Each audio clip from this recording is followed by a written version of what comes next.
Today we'll see about the last topic on the chapter planning, that is types of plan. Although this topic has been related from the syllabus for the year accounting for the academic year 2021 by the CBSE, still we'll just have a look on this. We'll not go into detail of this plans. Plans are of two types generally: single-use plan and standing plan. A single-use plan is developed for a one-time event or a project. However, a standing plan is used for activities that occur regularly over a period of time. Single-use plan are a course of action which is not likely to be repeated in future. They are non-recurring, but standing plans are recurring, and they are designed to ensure that internal operations of the organization run smoothly. So these are the basic things about single-use plan and standing plan. Now we'll see what are the different types of plan over there. Number one is objective. Objective are the end or results which the management seek to achieve by its operations. Objective define the future state of affairs which an organization strives to achieve. Objectives are the final end result that we want. We can define objective as a final result that the management seeks, or what is expected by the organization, what is expected by all the affairs of all the activities of the organization. That is called objective. Next is strategy. Strategy is the broad contours of the organization's business. A strategy is a comprehensive plan prepared for meeting the challenge posed by the activities of the competitors and other environmental forces. Strategy is the basic or the main area of operation or a comprehensive plan that we have prepared to meet the requirements of the organization as well as to face all the challenges that are on our business. All the challenges that are faced by the business, we need to overcome them, as well as we need to achieve the end results, the objectives. So for that, what is the comprehensive idea being made? That is in strategy. Next is policy. A policy can be defined as a general statement that guides decision making. The general statement that guides decision making is policy. In simple words, it is the organization's way of handling the problems. What does it mean? For example, if our school has a policy of not giving admission to students below 50% marks in class 11, the students, those who have obtained less than 50% marks in the class 10 board exams, will not be enrolled in class 11 in science stream or commerce stream or art stream, whatever, according to the marks criteria. So that is the policy of the school. Similarly, we can have policy of all the organizations. Every organization can be having its own policy. That is the way of the school or the organization to handle its problems.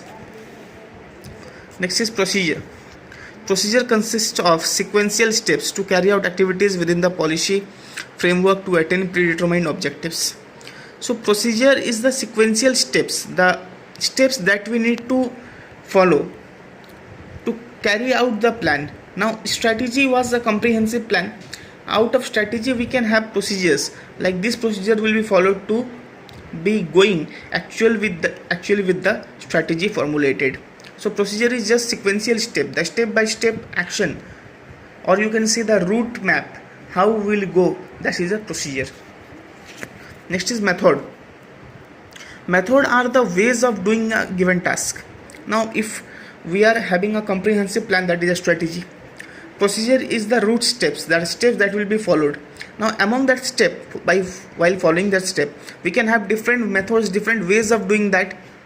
So method can be thought as the standardized way of doing any work, of following the procedure. Now in procedure we need to follow that first of all goods will be packed. Before packing, it needs to be refreshed, refined.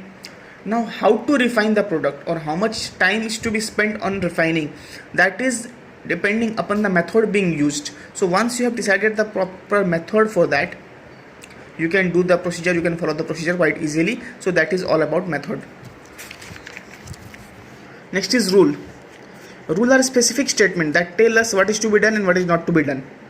Rules are just an order or has a command in it. There is no scope for any discretion, any judgment, any changes. It is just to be followed by everyone, and it is enforced by the management directly and expected to be followed by everyone. For example, if any company has rule of no smoking in the office or in the premises of the company, then that is a rule that is to be expected to be followed by everyone, as well as the manager, as well as the lower employees or supervisors or the workers.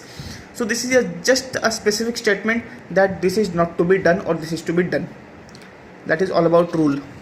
Next is program. Program is a detailed statement about project which outlines the objective, policies, procedures, rule, task, everything. Program is just a statement as what is the project, what is the objective of doing this project, what is the policies of the company, what are the procedure being followed, what are the rules in that. So this is just a total statement about the total project, total task of the organization. And at last, budget. Budget is a statement of expected result expressed in numerical terms. What are the results expected and what is the effort being invested there, what are the efforts being expended there. All the efforts, all the results, outcomes, expectations are when expressed in numerical terms, it is known as budget. So I hope we have seen all the types of plan in proper manner. Let's have the name of these plans once again: objective, strategy, policy, procedure, rule, method, budget and program. These are the 8 types of plans that we have.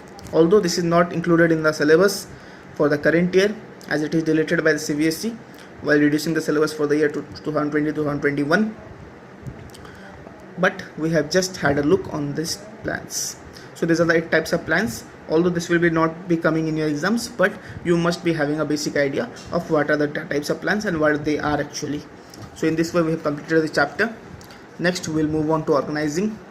I'll also send the question answers of this chapter, which I want all of you to write down, as well as please write down the definition of planning in your copy, and all the questions that will be sent in the group, please note down in your copy of business studies. Apart from this, very soon we'll start the next chapter, that is organizing. And if you have any queries regarding the chapter planning, you can directly call me or text me through WhatsApp or call on my contact number. Till then, thank you very much and bye.